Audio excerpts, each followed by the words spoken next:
Halo semua, perkenalkan nama aku Ida Bagus Made Adeohedi. Di sini aku akan membuat tugas pertemuan 7 dari mata kuliah Data Integration, di mana di sini aku mendapatkan tugas yaitu membuat proses ETL dengan Pentaho dengan kolom yang nanti dihasilkan yaitu kolom customer, month, year, dan total transaction.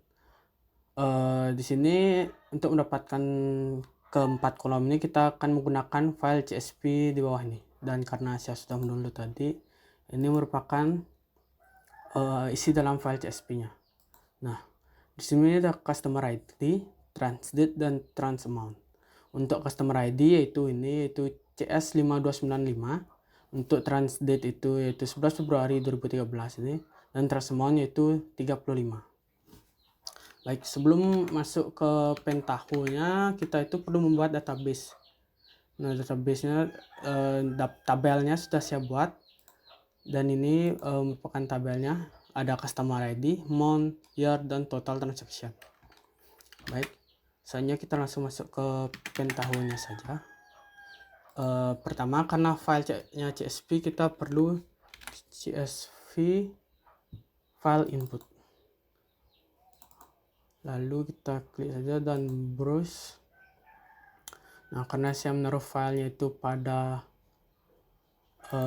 download, kita akan cari ke Asus, habis itu download. Nah, di sini kita rubah ke CSV ya, dan ini merupakan filenya. Selanjutnya kita langsung get field saja, oke. Dan untuk translate ini kan masih tipe datanya itu masih string. Nanti kita perlu merubahnya ke tipe data date. Setelah ini kita akan rubahnya. Kita klik OK. Untuk mengubahnya kita perlu select value. Nah, di select value gini kita mau merubah tadi yang translate itu menjadi date saja. Kita rubahnya di metadata. Lalu field name yang pertama ada customer ID tadi, selanjutnya ada transdate, selanjutnya ada transamount. Untuk customer ID tipe datanya itu string. Nah, di transdate ini tipe datanya date, lalu transamount-nya integer. Untuk formatnya, karena di sini 11 Februari 13 dan format template di sini itu tidak ada, jadinya kita buat saja yaitu IY min mm dan dd. Selanjutnya kita klik OK. Kita coba preview dulu. Sudah muncul sama seperti yang di Excel tadi. Lalu kita stop dulu. Soalnya kita akan mencari bulan dan tahunnya. Cara mencarinya kita akan menggunakan kalkulator. Nah, kita rename dulu agar rapi, bulan dan tahun. Selanjutnya di sini sesuai nama yang ada di SQL layoutnya ini, kita menggunakan month dan year. Berarti di sini kita tulis month, lalu field kedua year, dan di sini kita akan menggunakan month of date E, karena nanti field E nya nanti kita targetkan menjadi transdate-nya. Untuk year juga kita pilih year of date E. Lalu di field E kita akan pilih transdate, yang year juga tekan transdate. Lalu kita klik OK. Selanjutnya kita akan menggunakan select value untuk memilih value yang kita perlukan saja. Di sini kita akan get field to select, karena kita hanya memerlukan customer ID, transamount, month, dan year saja. Berarti untuk transdate kita bisa hapus. Sebentar. Nah, sudah. Lalu kita OK. Kita cek dulu. Oke, di sini sudah ada customer ID, transamount, month, dan year saja. Selanjutnya untuk mengurutkan antara dari mengurutkan customer ID bulan dan tahunnya dari terkecil kita menggunakan sort row.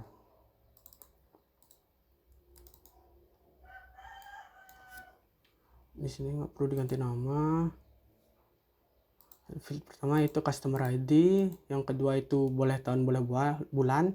Sebenarnya ini kayaknya sih bisa hanya menggunakan salah satu aja, boleh tahun boleh bulan, karena yang diambil itu dari 1 dan 2. Nah nanti kalian bakal lihat hasilnya itu tahunnya tetap acak ya, yang berurutan hanya customer ID dan bulannya saja. Kita klik OK, kita coba. Ini belum di stop. Kita coba preview terlebih dahulu. Quick launch. Nah, sesuai yang saya bilang, tahunnya itu tetap acak dari 2014. Cuma customer ID-nya itu sudah dari yang terkecil dan bulannya dari yang terkecil, dari bulan pertama, ketiga, keempat, seperti itu. Selanjutnya kita stop. Kita lanjut ke untuk menjumlahkan total transaksinya. Karena setelah mencari bulan dan tahun, kita mencari total transaksi menggunakan group by. Nah, di group by kita ganti dulu total transaksi. Field yang digunakan yaitu customer ID, bulan, dan tahun. Untuk nama agregatnya kita sesuaikan dengan yang ada di SQL ini, yaitu total transaction. Total transaction. Lalu subjeknya yaitu trans amount, karena yang dihitung itu trans amount-nya, agar nanti misalnya kalau dari customer yang 13 misalnya, dia ada di 2 bulan yang sama, misalnya bulan ke-7 tahun 2013, nah dia ada 2 kali transaksi itu, biar dijadikan 1 langsung trans amount-nya. Selanjutnya tipenya itu sum. Kita klik OK, ini bisa di close saja. Kita preview dulu. Quick launch. Nah, di sini bisa dilihat kalau ini tuh kan bulannya bulan 7 tapi tahunnya berbeda, jadinya tidak perlu digabung. Semua data udah nggak ada yang double, sudah aman. Kita klik stop. Selanjutnya untuk outputnya, karena kita outputnya bakal menjadi di SQL ya, kita menggunakan tabel output. Sebentar, tabel output. Nah, di sini untuk pertama kita boleh ganti target. Sebentar, berarti kita harus isi connection dulu, karena connectionnya belum ada di sini. Kita pencet new aja. Lalu connection name-nya boleh bebas, kalau saya menggunakan DB aja. Lalu connection type-nya MySQL. Untuk host name-nya itu localhost, karena kita masih menggunakan localhost. Database name-nya sesuaikan dengan yang ada di sini di SQL yaitu tugas data integration. Tugas data integration. Untuk username-nya karena masih menggunakan lokal, kita gunakan root. Passwordnya kosong. Sebelumnya kita tes dulu apakah sudah berhasil. Oke, sudah berhasil. Chat oke, baru kita target tabelnya kita isi. DB tabel tadi kita namakan penjualan bulan dan tahun, seperti ini, penjualan bulan dan tahun. Kita pencet oke. Lalu database fieldnya untuk mengecek database field ini yang ada di sini, dan stream field itu kalau nggak salah yang ada di SQL atau mungkin kebalik, maaf kalau salah. Dan ini sudah saya sesuaikan semua. Lalu pencet oke. Kita cek preview dulu.